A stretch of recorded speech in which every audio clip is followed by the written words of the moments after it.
अगर अवुदू होकर घर से निकलने का अजर सवाब हाजी जैसा है, सिर्फ घर से निकलने की बात है इस हदीस में, तो नमाज पढ़ने का अजर सवाब कैसा होगा? सिर्फ निकलने का ही अजर सवाब है,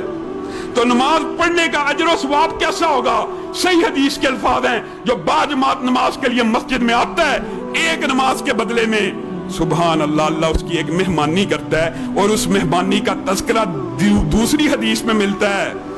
कि जन्नती की एक वक्त की मेहमानी ये होगी, उसका डाइनिंग रूम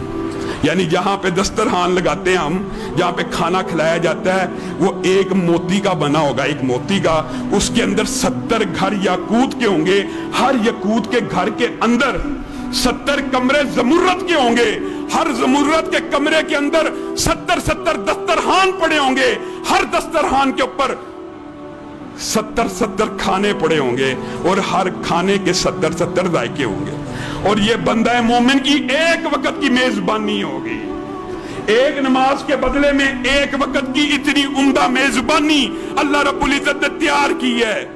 और साहबा क्या कहा करते थे, यह हदीसें सुना के ना, साहबा कहा करते थे, जो बंदा बाजमात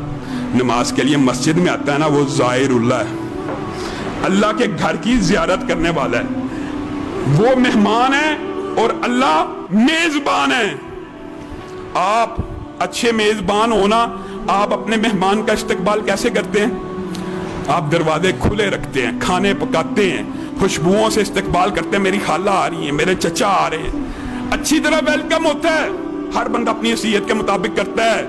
आप अल्लाह की हैसियत के ऊपर जरा गौर करें, अल्लाह अकबर है, अल्लाह अजीम है। जो बंदा अल्लाह का मेहमान बन के आता है, साहबा कहा करते थे, ये कोरोना वायरस की वबाएं इन अकवालात से ही दफा हो जाती है। साहबा कहा करते थे, मेजबान अल्लाह है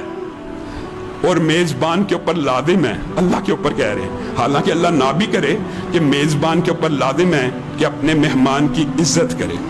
अपने मेहमान की तौकीर करे, अपने मेहमान का एहतराम करे। आप कहते हो मस्जिद में आगे कोरोना लग जाएगा, ये मेहमान की इज्जत एहतराम है? साहबा कह रहे हैं कि ये तुम जब मस्जिदों का रुख करते हो, तुम अल्लाह के ज़ाहिर बन जाते हो, और अल्लाह पे लाज़िम है फिर तुम्हारा इकराम करे।